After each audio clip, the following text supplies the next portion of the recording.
Fine. তো আচ্ছা, আপনার খবর বলেন, কি অবস্থা, কেমন কাটলো আজকে দিনটা? কি করলেন এতক্ষণ? আপনি তো পিছে মানে বুঝতেই পারলেন না যে 3টার সময় শুরু। এখন তো রেকর্ড হচ্ছে, তার মানে ওই অন্য প্রসঙ্গ বাদ দিয়ে এই সব প্রসঙ্গে বলতে সরাসরি। পারেন, একদম ফ্লুয়েন্ট, কোনো অসুবিধা নাই, কারণ হচ্ছে যে কাটা হ্যাঁ। যাবে। না, আজকে ওই যে সকালবেলা যেটা হলো যে ওই আমার বউ ও গেল হলো যে ওদের একটা অফিসের মিটিং এ, হুম হুম। ঢাকার বাইরে। তো এরপরে আমি সারাদিন এটা সেটা কি কি জানি করলাম। ওই আচ্ছা। যথারীতি কিছু অনলাইনের কাজ করলাম, পত্রিকা পড়া, কয়েক মিনিট ফেসবুকিং করা, এসব ওই গতানুগতিক এখন যেভাবে দিন কাটে আর কি। আর হুম। গতকালকে আমি একটা কাজ শেষ করলাম, সেটা হলো এক জায়গা থেকে আমি ওই পিডিএফ আমার লাইব্রেরিটাকে করছে আর কি, এনরিচ করছে। তো প্রায় 1000-এর মতো হলো আর কি কালকে। হুম। তো মোটামুটি প্রয়োজনীয় অনেক বই আমার হাতে আছে আর কি। এগুলি কবে পড়া হবে সেটা আমি জানি না। আচ্ছা। তো এর মধ্যে অনেক কিছুই আছে আর কি, যারা যাই এখনকার লোকজন পড়ে সেসব সেসব বই আছে আর কি। আচ্ছা, তাহলে হ্যাঁ। এখন আপনি আসলে কি লিখছেন? একদম আমরা লেটেস্ট থেকে শুরু করি আর কি, যে আপনি কি লিখছেন? সে সম্ভবত আপনার লাস্ট পাবলিকেশন, রাইট? না, লাস্ট পাবলিকেশন এই এই বছরই ফেব্রুয়ারিতে দুটা বই ছিল, সেটা সেকেন্ড এডিশন। 33-34 বছর আগের দুটো বই, আমার প্রথম কবিতার বই, প্রথম গল্পের বই। ওটা আবার মানে নতুন করে এডিশন হলো আর কি। জলমগ্ন পাঠশালা হলো কবিতা, ও আর আচ্ছা। হলো কাচিন কাচিন গালা গল্প। আচ্ছা, ওগুলি তো হচ্ছে কালেকশনের মধ্যেও আছে, কিন্তু সেটা আবার হ্যাঁ, কালেকশনে আছে, কিন্তু এটা বইতে আহ, আবার দিচ্ছেন। ঠিক পুরনো সে আদি চেহারায় বইগুলি করা হচ্ছে আর কি। যে আমি কিছু বানানকে আমি আপডেট করছি। তো সে টাইপের যে বানানগুলি আছে, তালব্য সে, ওগুলি ঠিক রাখছে। কিন্তু যেগুলি দরকার নাই সেগুলি আমি চেঞ্জ করে একদম ট্রেডিশনাল, চলতি বানানে চলে আসছে। আর কি লিখছেন এখন? লিখছি বেশ কয়েকটা লেখা একসাথে চলছে প্যারালাল। 1 থেকে 14 বছরের যে মেমোয়ারটা, সেটা আমি একটা ঈদ সংখ্যায় ছাপা হয়েছিল। ওটা একটু কিছু এলাবোরেট করে ওটাকে এবার বই করবো আর কি। পাবলিশারের সাথে কথা হয়ে গেছে, ওটার একটু কাজ করতেছে। 55 বছর আগের থেকে শুরু করে, হ্যাঁ, 45 বছর বয়স এই পর্যন্ত, 45 বছর এর। হুম হুম। তো এই এই এই সময়টা কিছু জিনিস আবার আপডেট করলাম, এই জন্য যে আমি একটা আবার ভ্রমণ করেছি কিছুদিন আগে। ওই জায়গাগুলি, ওই আপডেটটা এটার সাথে দিয়ে দিচ্ছি আর কি। ভ্রমণের সাথে আরেকটা আপডেট ভ্রমণ, যেগুলি হয়তো 3 দিন লাগতো নৌকায় যেতে, ওগুলি এখন 2 ঘন্টায় যাওয়া যায়, এরকম ব্যাপার আর কি। যাতায়াত পথ চেঞ্জ হয়েছে, কানেক্টিভিটি চেঞ্জ হয়েছে, হ্যাঁ, অনেক তা পারসেপশনও চেঞ্জ হয়েছে। হ্যাঁ, বইয়ের এইসব। নাম কি কাজল শাহনাজ বাই কাজল শাহনাজ? না, না, না, এটার নাম হলো দিঘলি। দিঘলি, আচ্ছা, দিঘলি। দিঘলি একটা জায়গার নাম। দিঘলি আমার জন্মস্থান, যেটা ওকে। যেটা ওই যে নাই, ওই যেটা নদীতে ভেসে গেছে, বিক্রমপুরে। বিক্রমপুরে। আর এখন যেটা আমি লিখছি সেটা হলো এর পরের পার্টটা, কিশোরগঞ্জ পার্ট। এটা হলো 14 থেকে 24 বছর, এই পার্টটা। ওটা হলো ট্রানজিশন পার্ট আর কি, যৌবনে যাওয়ার পথ, যেটা আর কি রোমান্টিক এবং তারুণ্য, এইসব কিছু। এই জন্য আমি এটা লিখতে মজা পাচ্ছি, যে এটার সাথে আমার একটা জার্নি হচ্ছে, হ্যাঁ, ওই সময়ের সাথে। তো আচ্ছা। এটা একটা লেখা চলছে। হুম হুম। আর আরেকটা লেখা, ওইটাও বেশ অনেকদিন থেকে আমি ওই লেখাটা নিয়ে কাজ কাজ করছি। তো সেটাও একটা পর্যায়ে চলে আসছে। এটা একটা বড় এক্সটেন্ডেড গল্প বলা যায়, এটা একটা উপন্যাস বলা যায়। এটা আহ, খুব সম্ভব হয়তো 100 পৃষ্ঠা বা এরকম হবে, বা এর চেয়ে বেশি হতে পারে। তো এটার সাথে ঐতিহাসিকতা আছে, হুম হুম। যার কারণে এই ভারতবর্ষ হুম হুম। স্বাধীন হলো, হুম হুম। সেই কারণ, সেই লোকটাকে নিয়ে লিখতেছি। এটা একজন মহিলা, সে হলো একটা বিপ্লবী ক্যারেক্টার। বিপ্লবী এই অর্থে, তার মা হলো সোমালিয়ান, বাবা হলো উত্তর ভারতের। তার জন্ম হলো দক্ষিণ আফ্রিকার কয়লা খনিতে। হুম হুম। ওখান থেকে সে শিফট করে ইন্ডিয়াতে। হুম গান্ধী যে আন্দোলনটার জন্য ডিপোর্ট করে, সে আন্দোলনের কারণ হলো ওই মহিলা। ও মহিলা ওই গান্ধীর আন্দোলনে সে এত ইনভলভ হয়ে গেল, এবং তার ছিল লিডারশিপ। সে ওর বাচ্চা মেয়ে, তখন সে 14-15 বছর একটা মেয়ে। ও এত ইয়ে হয়ে গেল যে ও ওই সময় একটা হোয়াইট কে মেরে ফেলে, হুম হুম এবং যে জন্য ওর মানে এটা বিচারের মুখোমুখি হয়, এবং সে বিচারটা ইয়ে করে গান্ধী। হুম এবং এটা কিন্তু গল্প, হুম হুম আবার এটা ইতিহাসও হতে পারে, এটা ইতিহাসের প্রমাণ করা যাবে না, কিন্তু এটা গল্প, ধরেন এটা একটা গল্প। হুম হুম তো সে এরকম একটা বড় ধরনের বিচারের মধ্যে মুখ পড়ে, এবং তাকে যাবজ্জীবন টাইপের ইয়ে হয়। তার বাবা ইন্ডিয়ান। গান্ধীকেও তখন ডিপোর্ট করতেছিল, ওখান থেকে বের করে দিচ্ছিল। তো ওই একই জাহাজে সেও মানে ডিপোর্টেড হয়ে ইন্ডিয়াতে আসে, এবং ইন্ডিয়াতে একটা জেলে ট্রান্সপোর্ট হয়, এবং ওখান থেকে সে আবার পালায়। মানে এইসব করতে করতে সেই ঘটনার চক্রে তার সাথে আবার আরেকজনের সাথে পরিচয় হয় তার। সে আবার পূর্ববঙ্গের নারায়ণগঞ্জের লোক। মানে হুম এই যে কানেকশন, নারায়ণগঞ্জ গল্পটা নারায়ণগঞ্জে, হুম মানে হুম জিওগ্রাফির অনেক ব্যাপার ব্যাপার আছে, এবং টাইম ট্রাভেল আছে। ঘটনাটা ঘটতেছে ধরেন আপনার 1900 প্রথম দিকে, 1950 পর্যন্ত ধরেন। মানে এটা টাইম ট্রাভেল, এটা জিওগ্রাফি ট্রাভেল আছে আর কি। তার মানে আপনি এখন গদ্যতে আছেন? গদ্যতে, হুম হ্যাঁ। হুম। কবিতা তো মানে লিখি, কিন্তু কবিতা আমি করি না, খুব একটা পাবলিশ করি না, রেখে দিই। আপনার হচ্ছে যে কবিতা সমগ্র, সেটাতে হচ্ছে যে আপনি আহ যাদেরকে উৎসর্গ করছেন, তো তারা তো সবাই আপনার ভাই বোন। ও হ্যাঁ, হ্যাঁ। সেখানে সবার নাম সুমনা সিদ্দিক, শামীম সিদ্দিক, মানে সব আমার সব সিদ্দিক। সিদ্দিক। সো হ্যাঁ, আমার আপনার বাবার নাম সিদ্দিক ছিল। হ্যাঁ। আবু বকর সিদ্দিক। আমারও অফিসিয়াল নামটা একটা সিদ্দিক, কিন্তু এটা আমি আর ই করি নাই আর আমি কি। সেটাই জানতে চাচ্ছি যে আপনি কি হ্যাঁ। শাহনেওয়াজ সিদ্দিক, কাজল এরকম ছিলেন ব্যাপারটা? কাজল তো ডাকনাম ছিল, ওটা আমার নামের সাথে ছিল না, শাহনাজ সিদ্দিকী ছিল আর কি। আচ্ছা, সিদ্দিকী, সিদ্দিকী। সব সিদ্দিকী। আচ্ছা, মানে শাহনেওয়াজ সিদ্দিক থেকে হচ্ছে কাজল শাহনেওয়াজ, এই যে জার্নির শুরু, যেটা ধরেন প্রথম প্রকাশ সম্ভবত হচ্ছে 1984-তে। না, 1980। এই এই সেলফটা কিভাবে তৈরি হলো, কাজল শাহনেওয়াজ? সেটার মানে একটা কারণ ছিল, খুবই শারীরিক কারণ আর কি। মানে আমি ইন্ট্রোভার্ট ছিলাম। হ্যাঁ, মানে মিশতে পারতাম না। আর যেহেতু আমার ওই বাবার সরকারি চাকরি, মানে ট্রান্সফারেবল চাকরি, ফলে কোনো নির্দিষ্ট কোনো ছোটবেলার বন্ধু নাই। যেহেতু ইন্ট্রোভার্ট, ফলে ওই বন্ধুহীনতা একটা বিরাট ব্যাপার ছিল। হ্যাঁ তো হ্যাঁ। কিশোরগঞ্জ আসার পরে একটা লাইব্রেরির সাথে আমার অ্যাটাচমেন্ট হলো, এবং তখন আমি আড্ডা যাদের সাথে দিতাম তারা অনেক সিনিয়রদের সাথে আড্ডা দিতাম, এবং ওখানে একটা সাহিত্যিক গ্রুপের সাথে আড্ডা দিতাম। ফলে হুম। এক ধরনের যেন আমার লেখালেখির সাথে একটা প্রচ্ছন্ন একটা সম্পর্ক তৈরি হয়ে গেল, এবং এটার সাথে রিডিংটা একটা বিরাট ব্যাপার ছিল। তো এটা একটা ব্যাপার। তো এটা থেকে ওই পত্রিকা করতে গেলাম, কিশোরগঞ্জ বেস পত্রিকা, লিটল ম্যাগাজিন। ওটা করতে গিয়ে একটা গ্রুপ তৈরি হলো। সেই গ্রুপের সাথে মানে ওটা করতে গিয়ে আরো দেখা হয়ে গেল ঢাকার আবিদ আজাদদের সাথে। এই একটা জগৎটা, কিশোরগঞ্জ, ময়মনসিংহ, ঢাকা, এগুলি নিয়ে একটা সাহিত্যিক পরিমণ্ডল তৈরি হলো, এবং এটাই আস্তে আস্তে গ্রো করতে থাকলো আর কি। আমার প্রথম কবিতার বইটা হলো ওই সময়কার কবিতা নিয়ে। ব্যাপারটা ওই কবিতা লিখতে লিখতেই আবার শুরু হলো গল্প লেখা। না, কিন্তু কাজল শাহনেওয়াজ, এই যে একটা সেলফ তৈরি করা আর কি, একজন মানে লেখক সেলফ, এবং এই নামে মানে এই ফ্রেমে, সেইটা কি আপনার কৃষি ইউনিভার্সিটিতে পড়ার সময় হ্যাঁ, কৃষি ইউনিভার্সিটিতে লিখলেন পড়ার নাকি সময় আবিদ, লিখলেন? ওখানে না, ঘটনাটা ঘটলো আবিদ ভাই, আবিদ আজাদের সাথে আড্ডা দিতে গিয়ে ঢাকায়। আচ্ছা, এইটা কোন সাল? এটা সাল ওই যে 80। আচ্ছা। হুম হুম। 80, তখন আবিদ ভাই একটা পত্রিকা তৈরি করে, কবি নামে একটা পত্রিকা করে, হ্যাঁ হ্যাঁ হ্যাঁ। কবিতার পত্রিকা। ওটাতে আমি লিখতাম, মানে লেখা শুরু করলাম আর কি। মানে এমনি তো আমি কিশোরগঞ্জের পত্রিকা বা ইয়েতে ওগুলো লিখতাম, কিন্তু ঢাকার পত্রিকা ওই কবিতাই প্রথম লিখলাম। তো তখন ওই মানে ওই কাজল শাহনাজের ব্যাপারটা আসলো আর কি। এটা কি আবিদ আজাদের কোনো ইয়ে ছিল, নাকি আপনি নিজেই ঠিক করলেন? এটা দুজনে মিলে বসে। হুম হুম, আচ্ছা। এটি থেকে আপনার যে যে জার্নি, মানে ময়মনসিং, তারপরে ঢাকায়, এবং ঢাকায় থেকে যাওয়া, আবার ঢাকা থেকে ময়মনসিং, এবং তারপরে মানে এই যে মানে লেখালেখির জন্য যে জার্নি আপনার, ওখান থেকে এখানে আসা, সেই সময়টা, সেই সঙ্গগুলা।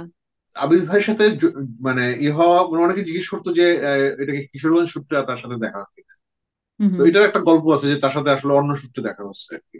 মানে আমার যে বন্ধুটা, মানে আমরা কিশোরগঞ্জের থেকে যে পত্রিকাটা করতাম, ওটার যে আহ, মূল মানে এক্সিকিউটিভ ইয়ে ছিল, এডিটর, ও আবিদ আজাদের প্রেস থেকে ওটা ছাপতে গেছে। তখন দেখা গেল যে আবিদ আবিদ আজাদ কিশোরগঞ্জের কবি, এবং তাকে আমরা নামে চিনি কিন্তু তাকে আমরা জানতাম না, বা কবি যে জীবিত ভাবে যে কেউ কবি থাকতে পারে সেটা আমরা জানতাম না, ওই সময় জানলাম আর কি আবিদ আবিদ আজাদকে দিয়ে। তো তার সাথে ওইটাতে ওই মানে ওই সময় আড্ডা দিতে গিয়ে তার সাথে বন্ধুত্ব তৈরি হয়ে গেল আর কি। আর একটা আমার গ্রুপ ছিল, সেটা হলো কিশোরগঞ্জের সাহিত্যের গ্রুপ। আর আরেকটা প্রচ্ছন্ন একটা গ্রুপ ছিল, কিন্তু তাদের সাথে আসলে খুব ঘনিষ্ঠতা হয় না, সেটা হলো ময়মনসিংহ এর যারা কবি, তাদের সাথে যখন আমি ইউনিভার্সিটিতে পড়ি তখন খুব একটা সঙ্গত কারণে ময়মনসিংহ এর যারা লেখালেখি করতো তাদের সাথে বন্ধুত্ব হতে পারতো, কিন্তু সেটা আসলে খুব গভীর ভাবে হয় নাই। কারণ প্রথম থেকেই ওদের সাথে মানে ওই সাহিত্যের ব্যাপারগুলি ঠিক মিলতো না। হুম হুম। যেটা বেশি মিলতো ঢাকায় এসে আবিদ আজাদ বা রিফাত, এরপরে আহমদ মুজিব হুম বা হুম। চয়ন, এরা সেই জন্য করণ খায়রুল হাবিব কি ওই সময় মানে মানে ওই 85 দিকে ওই শিল্পতরু বেস নাকি ব্যাপারটা? শিল্প শিল্পতরুতেই তাদের সাথে দেখা, ওদের সাথে দেখা। আহমদ মুজিব চয়নকে নিয়ে আসলো এরকম আর কি, মানে ওরা ওরা ওরা বন্ধু ছিল, আহমদ মুজিব আর চয়ন আচ্ছা বন্ধু আচ্ছা। ছিল। হুম হুম। যে জিনিসটা হলো যে আমার যে ক্লাসমেট, ওদের সাথে আসলে ঠিক মিলতেছিল না। ফার্স্ট ইয়ারে আমি ওদের সাথে আড্ডা দিতাম, কিন্তু ঠিক সেই আড্ডাগুলি ঠিক প্রাণে স্পর্শ করতো না আর কি। হুম হুম। আর ওগুলি তো ঠিক সাহিত্যের আড্ডা না। তো কেন জানি ওইটা তখন আমি সাহিত্যের আড্ডাটাই বেশি পছন্দ করতাম, যে হুম জন্য মানে আমার ক্যাম্পাস থেকে আমি কিশোর ময়মনসিংহ শহরে চলে যেতাম আড্ডা দিতে। হুম হুম। অনেক আড্ডা আড্ডা দিতাম, তখন ওখানে ওই যে তসলিমা নাসরিনের সাথে ওদের সাথে বন্ধুত্ব হয়, ওদের সাথে আড্ডা দিতাম। তসলিমার সাথে আড্ডাও বেশ ভালো, অনেক আড্ডা হয়েছে। ওর কিছু পজিটিভ ব্যাপার ছিল, ওর তো অনেক কিছু আছে পজিটিভ মানুষ ইয়ে, কিন্তু সেসব না। ও সবসময় যারা আকর্ষণ করতে পারে তাদেরকে ও মানে পছন্দ করতো। হুম হুম। ভালো কথা বলে, ভালো ইয়ে করতে পারে, বলতে পারে, ইয়ে এইসব আর কি। তো এইভাবে আমি যেহেতু সাহিত্যের ইয়েগুলি আমি ভালো আড্ডা দিতে পারতাম, হুম হুম। পড়াশোনা ছিল আমার, এইসব মিলে মানে একটা ইয়ে তৈরি হলো আর কি। এবং যেটা হলো যে ও তো মানে আহ, মেয়ে হিসেবে কিছু অ্যাডভান্টেজ পাইতো, সেটা হলো যে ওই সিনিয়র লেখকরা ওর সাথে হাজির করতে চাইতো, ঢাকার থেকে যাইতো বা কলকাতা থেকে যাইতো। তো এইসব লোকের সাথে মানে ঠিক ওই ইয়ে করে মানে তাল মিলিয়ে আড্ডা দেওয়া, সেটার সংখ্যক লোক কম ছিল আর কি। সেটা আমাকে আমার মানে তখন ওই আমাকে ডাকতো আর কি। হুম হুম। তো এইভাবে মানে ওর সাথে ইন্টারাকশন গুলি হতো আর কি। ওর বাসায় হয়তো শক্তি গেছে বা হুম। সৈয়দ হক গেছে বা ও গেছে, তখন মানে কাজল আপনি আসেন, চলেন ই করেন, ওরা আসছে আত্রে দেই, এইভাবে এই জিনিসগুলি হলো আর কি। তখন ওই যে ইন্টার্নি শুরু করলো, আর্ন করে আর কি। ফোন করলো যে এরকম চলে আসেন, আজকে তো আমি একটা এমআর করে টাকা পাইছি, বিরিয়ানি খাওয়াবো। এই যে মানে এইসব এই ধরনের ব্যাপার ছিল আর কি। তো মানে নিষিদ্ধ এবর্ষণের টাকায় আপনারা হচ্ছে যে তো ও ও জানতো যে এটাকে আমি অন্যভাবে নিব না আর কি, এটার সাথে আমার নৈতিক বা ইয়ার সাহিত্যিক একটা ইয়ে ব্যাপার। হুম তো এই জিনিসগুলো আমরা খুব ইয়ে করতাম আর কি। পরে ওর যেটা সমস্যা ছিল যে ওর তো আসলে মানে ঠিক ইন্টেলেকচুয়াল যে ব্যাপারগুলি সেগুলি আসলে খুব বেশি গ্রো করতো না আর কি। উইমেন এগুলো নিয়ে কথা বলতো, কিন্তু ওই বইগুলি প্রয়োজনীয় বইগুলি পড়তো না। তো ও বরং মুখরোচক ব্যাপারগুলির দিকে থাকতো বেশি আর কি। হুম হুম। এবং ওই সম্পর্ক তৈরি করা অমুক পত্রিকার সাথে সম্পাদকের সাথে এইসব। ওই সময় যেটা হতো যে আমি আড্ডা দেওয়ার জন্য তখন ওই মাসের বেশ কিছু দিন আমি ঢাকায় চলে আসতাম আর কি। তখন ঢাকায় মাইমিংসিং চলে ঢাকায় আসতে কত সময় লাগতো? তখন তো একমাত্র পথ ছিল হলো ট্রেনে, 3 ঘন্টার মতো লাগতো সেটা। ওই বিকেলের দিকে ট্রেন ছিল, আর রাতের 11টা সাড়ে 11টার দিকে আমরা ফিরতাম আর কি। ফার্স্ট ক্লাসে ফ্রি আসা যেত আর কি, টিটি কন্ট্যাক্ট করে চলে আসা যেত আর কি। ওই যেহেতু মানে ট্রেনটা আমাদের ইউনিভার্সিটির ক্যাম্পাসের নাম থামতো, ফলে ওই ওই ক্যাম্পাসের ছাত্রদের একটা অ্যাডভান্টেজ ছিল আর কি। আহ, আমি প্রথম বছরেই আমি ইয়ার মিস করলাম ইউনিভার্সিটিতে। ফলে আমার যে অরিজিনাল যে আমার মানে ব্যাচমেট, ওদের সাথে আমার বিচ্ছিন্নতা হয়ে গেল, ফাইন আইডেন্টিটি করে ক্রাইসিস। বিচ্ছিন্ন। এটা আমার এক ধরনের প্ল্যানই ছিল, আমি আসলে অত সিরিয়াসও ছিলাম না, কিন্তু পরে দেখলাম যে এটা আমার জন্য খুব কাজের লাগছে। আমার স্বাধীনতাটা আমি পেয়ে গেলাম, হুম হুম। ফলে আমি এটাকে যথেচ্ছ ব্যবহার করা শুরু করলাম। হুম হুম। মানে এই ইয়ে করা, ড্রাগ করা, এটা করা, সেটা করা, এইসব। মানে এটার একটা মানে চূড়ান্ত চেহারা আছে একটা, মানে আসলে কত ইয়ে ছিল। মানে আমার বাবা যেদিন মারা যায় সেদিন কিশোরগঞ্জ থেকে ওরা ময়মনসিংহ গিয়ে, তখন তো ফোন টোনের ব্যাপার ছিল না, মানে যোগাযোগ করাটা খুব টাফ ছিল। যখন ওরা আমাকে খোঁজা শুরু করলো, মানে প্রথমে ফোন করে পেলো না, তখন ওখানে ফিজিক্যালি গিয়ে লোক গিয়ে মানে পেলো না আর কি, মানে নাই, আমি নাই, কেউ জানে না আমি কোথায়। তখন আমি ঢাকায় চলে আসছি, এবং ওই দিনই আমি ওই জাহাঙ্গীরনগরে ওই কপিলদের একটা কি ইয়েতে অনুষ্ঠানে সারা বিকেল সন্ধ্যা পর্যন্ত ওখানে কাটাচ্ছি আমি। করে আমি রাত সন্ধ্যায় সন্ধ্যায় ঢাকায় ফিরলাম। ফিরে হঠাৎ করে আমার মনে হলো যে আমার ময়মনসিংহ ফেরা দরকার। এটা এমনি, এটা কোনো ইয়ে ছাড়া, কোনো ইনফরমেশন ছাড়া। তো আমি ওই দিন রাতে ময়মনসিংহ ফিরলাম। ফিরে অনেক রাত হয়ে গেল, মানে এই করতে 3:30টার মতো বাজলো। হোস্টেলে যাওয়ার পরে, হলে যাওয়ার পরে গার্ড শুধু আমার দেখলো, দেখে বললো যে আপনারা তো সারাদিন খুঁজে গেছে, কিন্তু সে বললো না কেন। পরে আমি রুমে গিয়ে করলাম, সকালবেলা ঘুম থেকে উঠে যখন ক্যান্টিনে গেছি নাস্তা করতে, তখন দেখেছি সবাই মিলে, যারা যারা আমাকে মানে দেখতেছে, ক্যান্টিনের ম্যানেজার এটা সেটা, বলে যে আপনি নাস্তা করে চলে যান বাসায়, বাসায় ও আপনাকে খুঁজতেছে। তখন আমি জানি না, তারপরে গিয়ে মানে রাস্তায় যেতে যেতে আমার মনে হলো যে এটা তো এরকম হতে পারে। পরে বাসায় ফিরলাম, ফিরে দেখে কি অবস্থা। মানে যোগাযোগের ব্যাপারটা ওই যে মানে আমাকে খুঁজে পাওয়াটা, এটা ছিল একটা খুব ইয়ে ব্যাপার আর কি। কিন্তু আমি মাসের পর মাস আমি বাসায় ফিরতাম না আর কি। আমার জানতো না, ওই শুধু ওই পোস্ট কার্ডে খবর নিত, আর মানি মানি অর্ডারটা আমি পাইতাম আর কি, এইভাবে আর কি। ওই মানে তখন এরকম এত উচ্ছন্ন হয়ে গেছে। তো এইসব করলেও কিন্তু আমি মূল ইয়েটা পাচ্ছিলাম না, ছন্দটা পাচ্ছিলাম। তো তখন একটা ঘটনা ঘটলো। তখন তো এরশাদের সময়টা মাঝে মাঝে ইউনিভার্সিটি বন্ধ করে দিত। ইনফ্যাক্ট আমাদের মানে ক্লাস যেদিন শুরু হওয়ার কথা ছিল ইউনিভার্সিটিতে, সেদিনই একটা ওখানে একটা ঘটনা ঘটে। মানে 4টা কিলিং হয়, সে কিলিং হওয়ার পর আমাদের প্রায় 8 মাস ইউনিভার্সিটি বন্ধ থাকে। মানে আমার প্রথম ক্লাস যেদিন শুরু হবে তার থেকে 8 মাস পরে আবার শুরু হচ্ছে। ওইরকম একটা বন্ধের মধ্যে আমি কিশোরগঞ্জ গিয়ে থাকা শুরু করলাম কিছুদিন। আড্ডা দেই, এই করি সেই করি। তো সেখানে গিয়ে আমি এক মহিলার প্রেমে পড়লাম আর কি। মানে এই ঘটনাটা বলার ইয়ে হলো ওইটা। হুম হুম ওটা ছিল আমার ফার্স্ট লাভ। হুম হুম ওই ফার্স্ট লাভের যেটা ব্যাপার থাকে, যে নানান রকমের মানে মানে প্লেটোনিক ব্যাপার থাকে আর কি। ফলে ওটা ছিল আমার আসলে কবিতার সাথে জাস্টিফাই করার একটা ব্যাপার। মানে আমার কবিতা লিখতেছি, কিন্তু কেন লিখতেছি এটার একটা মানে ফিজিক্যাল একটা ব্যাপার দরকার ছিল হয়তো তখন। যে জন্য ওই প্রেমটা অনেক বেশি গভীর হয়ে উঠলো আর কি। এবং এটা ছিল মানে তখন আমি জানতাম, যেহেতু এটা একটা বিবাহিত মহিলার সাথে প্রেম, এটা নিয়ে কোনো মানে অন্য কোনো চিন্তা করা যাবে না, শুধু এটা বিশুদ্ধ প্রেম, হুম এরকম একটা ব্যাপার ছিল। এবং তখন যেটা হচ্ছিল যে এটা একটা হাইডিং এর ব্যাপার ছিল। হুম হুম বন্ধুদের এটা বলা যেত না, কিশোরগঞ্জে বলা যেত না, এটা তার ওই যেহেতু ওর ফ্যামিলির ব্যাপার। আর হুম। ময়মনসিংহ বলা যেত না, বন্ধুরা এটাকে কোনোভাবে সহজভাবে নিবে না, কারণ খুবই তখন তো গোপন। হ্যাঁ, পুরা একটা মানে জটিল। এবং ও থাকতে হলো আবার ওই যে ময়মনসিংহ শহরে, মানে ইয়ে হঠাৎ করে দেখা হতো আর কি। দেখা হওয়াটা, আর তখন তো মানে ইয়ে ছিল না, যোগাযোগের কোনো ব্যবহার ছিল না। মানে এটা একটা ডিফিকাল্ট একটা, মানে আপনার ওই মেঘদূতের মেঘ দিয়ে চিঠি লেখার মতো ব্যবহার আর কি। একটা সময় পর্যন্ত বছর দুই এক চললো আর কি। দুই তিন মানে দুই তিনটা ছিল একদম অ্যাক্টিভ, একটা খুব প্রবল। এরপরে এটা একটা প্রলম্বিত, হয়তো মাসে মানে 6 মাসে বছরে একবার দেখা হয়, এরকম একটা ব্যাপার। তখন আমার মনে হলো যে কবিতা লিখলেও তো মানে প্রেমের কবিতা আমি লিখবো না, আমি তো ওই প্রেমটা তো করি নাই, মানে যে প্রেমটা সবাই করে। হুম হুম ফলে আমার প্রেমের কবিতার ভাষাটা ওরকম হবে না। দেন মানে আমার তখন মনে হলো যে আমার একটা নিজস্ব ভাষা দরকার, নিজস্ব একটা ইমেজেস, হ্যাঁ, একটা সিরিজ অফ ইমেজেস, একটা জগৎ দরকার, যেটা এগুলোকে এক্সপ্লেন করতে পারে, কন্টেন্ট করতে পারে ওই ভাষাটা কবিতার। তখন আমি এই যে আমার ওই যে জন্মগ্ন পাঠশালার যে কবিতাগুলি, হুম হুম। এগুলি ওই কবিতাগুলি আপনি মানে এখনো পড়লে লোকজন ভাবে যে এটা নতুন করে কবিতা লেখা হয়েছে, কারণ ওই যে ভাষাটা কিন্তু ওরকম হয়ে রয়েছে, এই ভাষাটা কিন্তু কেউ ব্যবহার করে না। হুম হুম মানে এটাকে আমি ওই যে মানে একটা প্রেম করতেছি, ওই মেয়েটাকে চাল করতে হবে, প্রাণ সঞ্চার করতে হবে তার ভিতরে। হুম। এটারে আমি করলাম একটা মানে বড় একটা মানে ইয়ে, ধরেন জুট মিল বা একটা ইয়ে, ওরে মানে পুরো ইয়েটাই মিলটাই হলো একটা মেয়ে। হ্যাঁ, এইরকম ভাবা।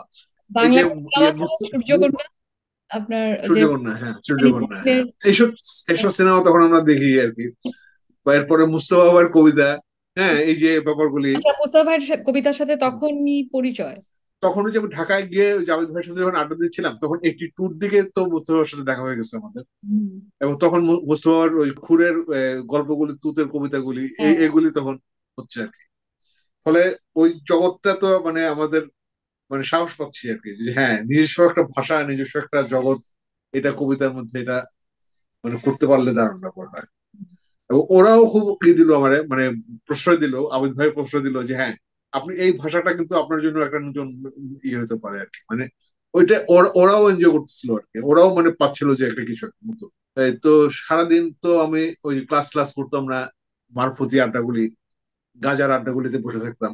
হুম। এবং এরকম হতো যে প্রথম দিকে দল বেঁধে বন্ধুদের সাথে নিয়ে নিয়ে যেতাম, কিন্তু পরে তো একসময় একাই যাওয়া শুরু করলাম, হুম। শ্মশানে যাওয়া এটা সেটা। এবং ওখানে গিয়ে আমি ওই আমার কাছে কাগজ কলম থাকতো, আর তখন আমি ডায়েরি লিখি, তো আমার কাছে অনেকগুলি ডায়েরি আছে এখন, সেই ইয়ার থেকে একদম 76 থেকে আমার ডায়েরি আছে। তো তখনও আমি ডায়েরি লিখি, তো ওই ওই সময় লিখতাম। তো তখন ওই ওই 1 লাইন 2 লাইন করে গদ্য লেখা শুরু করলাম। এবং এটা লিখতে লিখতে 85 সনে মানে আমার একটা গল্প লেখা হয়ে গেল। মানে আমার প্রথম গল্পটা, যেটা ওই যে চয়নের পত্রিকায় ছাপা হলো, হুম। এটা হলো এই মানে এই ব্যাকগ্রাউন্ডের মধ্যে। মানে যখন আমার নিজস্ব ভাষা খুঁজছি, এবং তখন 85তে আবার আমার বাবা মারা গেল। হুম। এবং ওই যে বাবা মারা যাওয়া, ওই ওই যে মানে আমি ঘর থেকে বেরিয়ে যাওয়ার পরে যেই মানে বিচ্ছিন্নতা ছিল, আর এর সাথে আমার নিজস্ব মানে কবিতার যে জার্নি, এটা নিজস্ব ইয়া ইঞ্জিনিয়ারিং পড়তে পারা বা ওটার সাথে অ্যাডজাস্ট করতে না পারা, এই সমস্ত কিছু জট পাকানো একটা জগৎ ছিল ওইটা আর কি। এটা কি গল্পগুলো তাই। একটা প্রশ্ন আসছে মাথায়, সেটা হচ্ছে ধরেন আপনি বলছিলেন যে লেখালেখিটা মনে হচ্ছিল কি এরকম যে শব্দ একটা সঙ্গ তৈরি করতেছে আপনার জন্য, আপনার আপনি যখন লিখেন তখন তো আরেকটা সেলফ, মানে সে আপনার সঙ্গ বা সঙ্গী, মানে ঠিক বিচ্ছিন্ন আমার তো আসলে ওই জগৎটাই ছিল, জায়গা না। ওই শব্দের জগৎটাই ছিল আমার জগৎ। হুম। আমি যেই জায়গাগুলি পারতাম না সেই জায়গাটাগুলো আমি মানে শব্দের ভিতরে চলে যেতাম, ওই লেখার ভিতরে চলে যেতাম। যে প্রচুর পরিমাণে ইয়ে ছিল, মনোলোগ ছিল, এবং হুম। খুবই স্যাড, খুবই মানে ডিপ্রেসিভ ব্যাপার ছিল আর কি। ওই ড্রাগের ভিতরে যখন খুব ভালোভাবে ই করলাম, তখনই আমার ওই ডিপ্রেশন চলে গেল আর কি। হুম। হ্যাঁ, যখন তখন আমি প্রবল হয়ে উঠলাম আর কি। তো এখন যে আমার এখনকার যে সেলফটা আছে, সেটার সাথে ওই ওই সেলফটাকে আমি মানে ওই ইয়ে হয়, মানে শিশু মনে হয় ওই সেলফটাকে, যে এত অসহায়, দুর্বল, এবং হ্যাঁ খুব স্পর্শকাতর, ভঙ্গুর একটা মানে সেলফ। হুম। হুম। তো প্রথম কবিতার মানে কবিতাগুলি ওইরকমই, ওই সেলফের ভিতরেই শক্ত খোলস। হুম। মানে যেহেতু খুবই দুর্বল, খুবই মানে নাজুক একটা জগৎ, হুম। হুম। সেজন্য ওটার খোলসটা ছিল খুব শক্ত। কিন্তু জলমগ্ন পাঠশালার আগেই তো আপনার রিফাতের সাথে আপনার সাঙ্গাত, এবং তারপর তখনই তো আপনি ছাট কাগজের মলাট করলেন নাকি? চাট কাগজের মলাটের অংশটা জলমগ্নের মধ্যে আছে। জলমগ্ন তো 89, ছাট কাগজের মলাট। 89। হ্যাঁ, এই চাট কাগজের কিছু কবিতা আমি মানে আর ব্যবহার করলাম না, কিন্তু কিছু কবিতা ব্যবহার করলাম, যেটা ইয়েতে হুম। হুম। মানে এটা কিন্তু হলো এই ওভারল্যাপিং।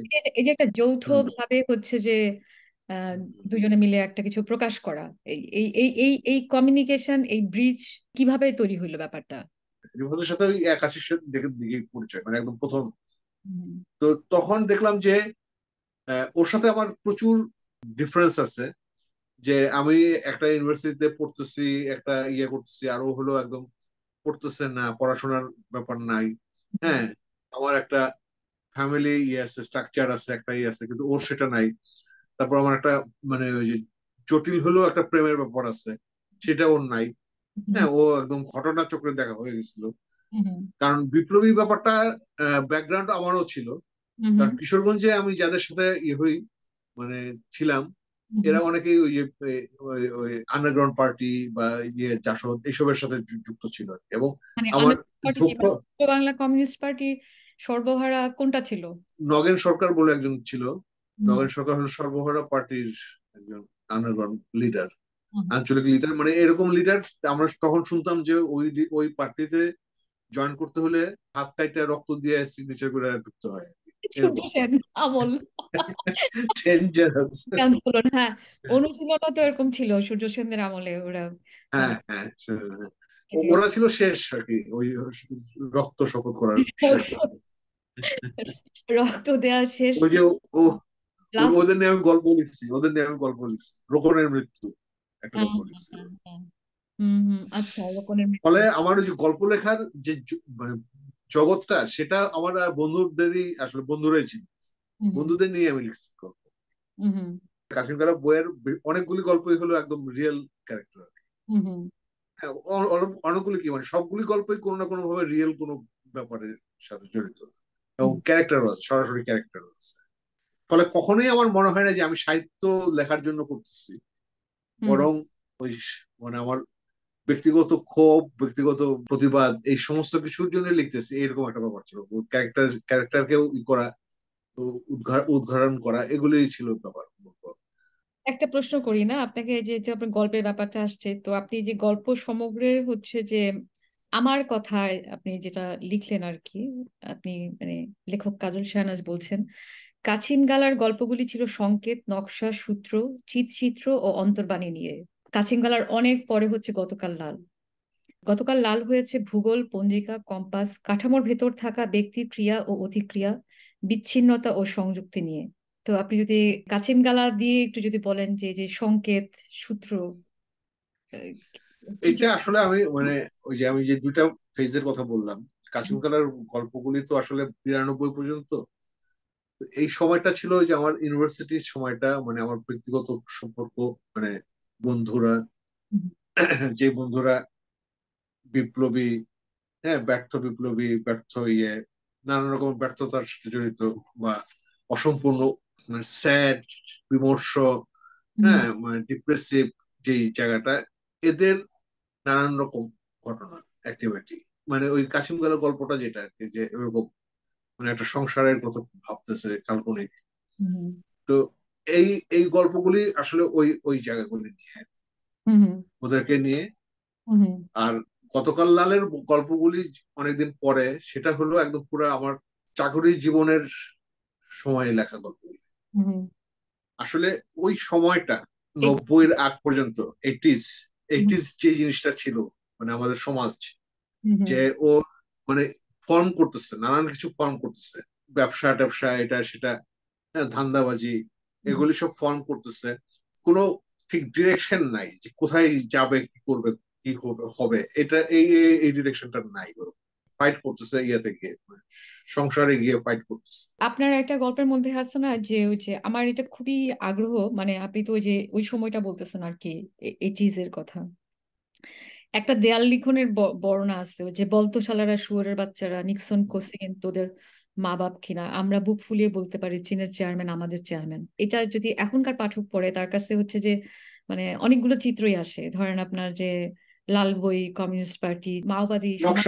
নকশালদের স্লোগান, নকশাল একটু পরে বলতেছে, নকশালদের মাওবাদী স্লোগান, আবার, কিন্তু আমাদের শিকদারের এরা গল্প আবার করে হচ্ছে এই যে আপনার স্লোগান। সোভিয়েত কোসিকিন, সোভিয়েত প্রেসিডেন্ট তখনকার যে ছিল কোসিকিন, মানে হচ্ছে যে আমি মানে আমি বলতেছি যে দুইটাই এখানে দেখা যাচ্ছে আর কি। এইটা একটু হুম। বলবো মানে কোথায় ছিল এই দেয়াল লিখনটা, বা তখন কি কি কি কি কি। এটা 70-এর দিকে ছিল, 70-এর পরে, মানে আচ্ছা, কলকাতার ওরা আগে করছে, আমাদের কোসিকিন এখানে তো, পরে। কোসিকিন না, কোসিকিন তো ছিল হচ্ছে 70 থেকে 80, এই যে 70-টা, 70 দশকের কথা। নকশাল তো হচ্ছে তারও আগের 69 হ্যাঁ, 60। ওই নকশালের সময় হলো আপনার চারু মজুমদারের যে ইয়েটা আর কি, মানে চীনের চেয়ারম্যান আমাদের চেয়ারম্যান, এটা। হুম আর কোসিগেনের ব্যাপারটা যোগ হচ্ছে হলো আমাদের বাংলাদেশে এসে, এটা যোগ হচ্ছে 70-এ এসে। হুম আমাদের এখানকার পূর্ব বাংলার সর্বহারা পার্টির হুম। স্লোগান ছিল এটা, ওরা ওইটার সাথে এটা যোগ করে এটা এখানে করছে, এটা দেয়াল লিখনে ছিল। দেয়াল লিখে ছিল। আপনার গল্পে 93 94 ওই সময়কার গল্প, আর তার আগের গল্পে তো আছেই, প্রচুর মার্কসিজম স্লোগান, এই যে লাল বই, বাবা নূরদিনের মধ্যে আছে, তারপরে আসলে অনেক গল্পে আছে এগুলা। কি বাস্তবতা, কি কি কিরকম ছিল সময়টা, মানে ধরেন একদিক দিয়ে আপনি হচ্ছেন যে ময়মনসিংহ থেকে ঢাকায় আসতেছেন, কাঁঠাল বাগানে আপনারা আড্ডা দিচ্ছেন, শিল্পতরুতে, তারপরে অনেক কিছু হচ্ছে। ওই সময়টা আসলে এটা কিরকম ছিল, মানে আপনার লেখা অনেক। এটা আমার কারণ হলো, যখন চাকরি শুরু করলাম আমি, প্রথম 10 বছর আমি চাকরি করছি। তো ওই চাকরিটা আমি যাদের সাথে করতাম, ওই ফার্মটা ছিল একজন ওইরকম 70-তে সর্বহারা পার্টি করা একটা লোক। হুম হুম এবং ওই ফার্মটা ছিল, মানে যারা ওই যে এইসব নিক্সন কোসিগনের এই যে স্লোগান দেওয়া যে ইয়ারা, সর্বহারা গ্রুপ, হুম যারা হুম, হাওরের বাজিতপুরে ওরা ফাইট করতো এর সাথে, রক্ষী বাহিনীর সাথে। ওরা ছিল পলাতক। ওরা আমার এরকম গল্প বলতো আর কি। আমার সামনে ওরা ছিল আমার মামার বন্ধু, মানে ওরা মামা স্থানীয় ব্যাপার আর কি। তো ওরা সবাই নিজের পরিচয়টা ই করে চেঞ্জ করে অন্য আরেকটা পরিচয়ে আরেকটা লোক হয়ে জীবনযাপন করছে এবং সারাটা জীবন ওইভাবে কাটাচ্ছে। যে যে জন্য এটিজে মানে ইয়েটা হচ্ছে আর কি, মানে এটিসটা ফর্ম করছে যেভাবে, হুম, ওই প্রাক্তন বিপ্লবীরাই বিভিন্ন জিনিস এসে করে, কেউ এনজিও করছে, কেউ এরকম কনসাল্টিং ফার্ম করছে, কেউ এটা করছে সেটা করছে, ওরা হুম। ট্রান্সফর্ম হয়ে কিন্তু এগুলি করছে। তা আমি একটা ওরকম একটা গ্রুপের সাথে আমি চাকরি করতাম আর কি। দিনের দিন শেষে গিয়ে আবিদারদের সাথে আড্ডা আড্ডা দিচ্ছি, সেটা একটা আমার ইয়ে এক্সিস্টেন্স। আর আমি সারাদিন চাকরি করতেছি যাদের সাথে, ওরা হয়তো আমার আন্ডারে চাকরি করতেছে, ওরা হয়তো আমার সিনিয়র, অনেক সিনিয়র, কিন্তু ওরা আমার আন্ডারে চাকরি করতেছে। আর যেহেতু আমি ওই সার্ভে টার্ভে এসবই করতাম, ফলে ওদেরকে আমি কাজে লাগাতে পারতাম। আসলে ওদের আপনি অন্যান্য আপনার প্রফেশনটা কি ছিল, মানে প্রফেশনটা ছিল এই প্রথম চাকরি? কনসালটেন্ট। প্রথম চাকরি এইগুলো আমি ওই যে থার্ড ফেজটা আমি ওগুলো লিখবো আর কি, ওটাও আমার লেখা হচ্ছে প্যারালালি। তো প্রথম চাকরিটা ছিল ওটা হলো সার্ভে। হ্যাঁ, হ্যাঁ, মানে যে 88 যে বন্যা হয়, ওই হ্যাঁ, বন্যার পরে মানে পোস্ট ফ্লাড একটা সার্ভে। আচ্ছা। হ্যাঁ, ওটা ওটা আমি প্রথম দিন আমি মানে আমি ওই যে আমার ওই যে মামার বন্ধু, ওরও মামাটা কি, ওর ওর অফিসে গেলাম। ও বললো যে অমুক দিন আসো, ওরকম দিন গেলাম। ও বললো যে তোমার তো ওই চাঁদপুরে যেতে হবে, মানে আমার সে একটা টিমের কি করে আসছি, টিম লিডার বানায়া ওইসব বিপ্লবীদের নিয়ে আমি গেলাম চাঁদপুরে হুম, সার্ভে করতে। হুম। তো ওরা আমার কোনো ইয়েও দিল না, মানে সার্ভেটা কি ওরা ওই, কৃষি সম্প্রসারণ অধিদপ্তর বা কৃষির সাথে সম্পর্কিত না ছিল না? না কিসের না। আমারটা পরে মূলত ছিল হলো ইয়ে ওয়াটার বোর্ড, পানি পানি উন্নয়ন বোর্ড। বোর্ড যেটাকে বলে, আচ্ছা। হ্যাঁ হ্যাঁ। কি হচ্ছে কি, সামহাও আপনার অফিস কি যে খামার বাড়িতে ছিল? না, ওইটা পরে, আমার বাড়ি ওটা পরে। না, আমি আপনাকে একটু রিলেট করি, সেটা হচ্ছে কারণ আপনার আপনার লেখার সাথে আমার পরিচয় যেভাবে আর কি, আপনার লেখার সাথে আমার পরিচয় হচ্ছে বান্নার মাধ্যমে। বান্না তো হচ্ছে আপনার বড় পাঠক, সোজা কথা হচ্ছে যে এইভাবে যেগুলো অনেক বড় পাঠক। সো হ্যাঁ না, আমাকে আপনার জলমগ্ন পাঠশালা, তারপরে হচ্ছে কাছিমকালা, এবং এরপরে ফ্রি ফ্রি হচ্ছে আমার কাছে এখনো আছে। বান্না প্রচুর পড়ে, বান্না হচ্ছে হম। প্রচুর পড়ে, মানে তখন প্রচুর পড়তো, আমি এখন সর্বশেষ অবস্থা জানি না। সে এখনো সব পরে, সে আমার সবকিছু পরে এখন বলতে গেলে। হ্যাঁ, হ্যাঁ, মানে তো হচ্ছে যে আমরা আমরা তো তখন হচ্ছে যে কি ধরেন যে ক্যাম্পাস থেকে হচ্ছে যে ঢাকায় চলে আসতাম, ঢাকায় থাকতাম, ঢাকায় এদিকে বাসায় যেতাম না আর কি, বুঝছেন? হাঁটি, রিক্সায় ঘুরি, এরকম তো এরকম খাওয়ার বাড়ির সামনে দিয়ে আমরা রিক্সা করে যাচ্ছি, বান্নাবার বলে কি কাজল বের অফিসে এখানে। তারপরে হচ্ছে গিয়ে 1998-এ বইমেলায়, তখন ধরেন আপনাকে আমি পড়ছি, আপনার আপনার লেখা পড়ছি, চয়ন খায়রুল পড়ছে, আহমেদ মুজিব কচি প্রেসের কবিতা পড়ে ফেলছে, রিফাত চৌধুরী পড়ে ফেলছে। সো হচ্ছে আমরা তখন হচ্ছে গিয়ে বইমেলা হলে তো সারাক্ষণ বইমেলায় থাকি, মানে সারাক্ষণই তো বইমেলা ক্লোজ হচ্ছে। তো বর্ধমান হাউসের সামনে আমরা, আপনি কোনো একটা স্টলে, আপনি এবং হচ্ছেন যে যে ইয়ে কি বলে যে রিনা আপু, আপনি আপনার বউ, আপনারা হচ্ছেন যে একটা স্টলের সামনে দাঁড়ায় দাঁড়ায় কথা বলছেন, বান্না আমার বলকে ওই যে দেখ, ওই যে ওইটা হচ্ছে কাজল শাহানি আছে। এবং সে তো খুবই উত্তেজিত, হ্যাঁ, যে হচ্ছে যাবে, আর আমি তো হচ্ছে কনফিউজ, আমি হচ্ছে যে ওখানে বসে বসে দেখতেছি আর কি, বুঝছেন? আমার হচ্ছে কি লেখক দূরে থাক, আমি লেখকের কাছে যেতে চাই না। তো ওই সম্ভবত হচ্ছে 98-এ আমি আপনাকে হচ্ছে বইমেলায় প্রথম দেখি আর কি, যে আপনি একটা স্টলের সামনে দাঁড়ায় এরকম আর কি, মানে আমি জাস্ট একটা ইয়ে দিলাম আর কি, যে আমার অ্যাটাচ, আমার আমার কানেকশন কিভাবে শুরু হলো, এবং মানে তখন ওই আমি ওই জানি চাক না, আমার হ্যাঁ। বাড়ি অফিস, এবং সেইখানে কত কত গল্প শুনছি, জানিস তুই কাজল ভাই এই অফিসের ভিতরেই হচ্ছে যে হিরোইন হ্যাঁ, খায়। I couldn't relate.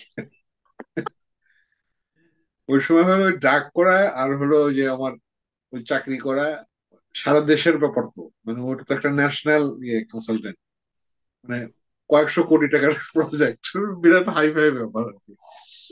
তো এর ভিতরে আর মুস্তফা ভাইয়ের সাথে তখন আড্ডা হয়, হুম, হুম, মানে হিডেন, মানে এই জন্য ও তখন কারোর সাথে আর ওভাবে দেখা টাকা হয় না, খুব একটা কম হয় দেখা।